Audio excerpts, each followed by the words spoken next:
Bangladesh football ফেডারেশনের সাধারণ সম্পাদকের চুক্তির মেয়াদ ২ বছরের জন্য আবারও বাড়ানো হয়েছে। এই সংবাদটি দেখার পরে আমার একটা গল্প মনে পড়ল। গল্পটা আপনাদের সঙ্গে শেয়ার করি। এক লোকের ড্রাইভার নিয়ে খুব সমস্যার মধ্যে আছে। ড্রাইভার তেল চুরি করে বা অফিসে নামিয়ে দেওয়ার পরে যখন বাসায় ফেরে যাত্রী উঠিয়ে বাড়তি ইনকামের চেষ্টা করে। এরকম অনেক রকম সমস্যা নিয়ে বেচারা খুব সমস্যার মধ্যে। ফলে সে সিদ্ধান্ত নিল না এই ড্রাইভারকে রাখবো না, নতুন ড্রাইভারকে নিয়োগ দেব। অনেক দেখে শুনে বেছে টেছে একজন ড্রাইভারকে নিয়োগ দিল। সে খুব সৎ, তেল চুরি করে না, কিচ্ছু করে না, খুবই ভালো একজন মানুষ।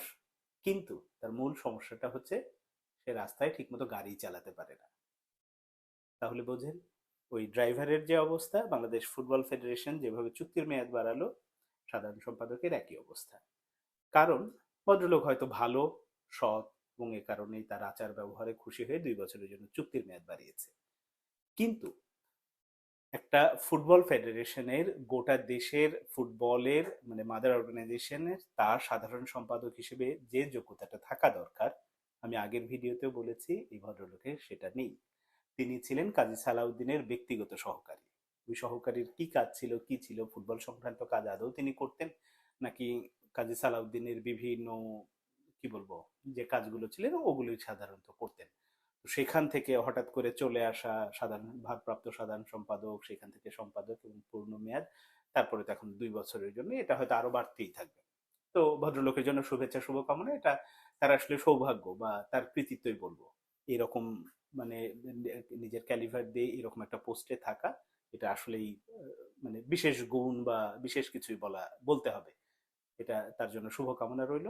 আর দেশের ফুটবলের জন্য মানে কি বলবো, একরাশ হতাশাই রইল। কারণ উনারা হয়তো চেয়েছেন যে এরকম একজনকে, একেবারে ছাপোষা টাইপের, কিছু বুঝুক না বুঝুক, আমরা যেটা বলবো, কর্মকর্তারা যেটা বলবেন সেটাই জি হুজুর টাইপের শুনবেন, এবং কর্মকর্তারা যেটা বলবেন সেটা সাধারণ সম্পাদক করবে, এটাই। কিন্তু তার এক্সট্রা গুণ হিসেবে ওই যে আমি আগেই বলেছি যে ফিফা এফসির সাথে যোগাযোগ, ফিফা এফসির বিষয়গুলো খুব ভালোভাবে বোঝায়, এই ব্যাপারটা যদি না থাকে তাহলে আসলে দেশের ফুটবলই ক্ষতিগ্রস্ত হবে, এবং শেষ পর্যন্ত হবেও সেটাই। যাই হোক, কর্মকর্তারা হয়তো ওই ফুটবলের উন্নতিটা বা ওইভাবে চান না বলেই নিজেদের মেয়াদটা পূর্ণ করবেন, কোনো রকম দুর্নীতি যাতে না জড়ায়।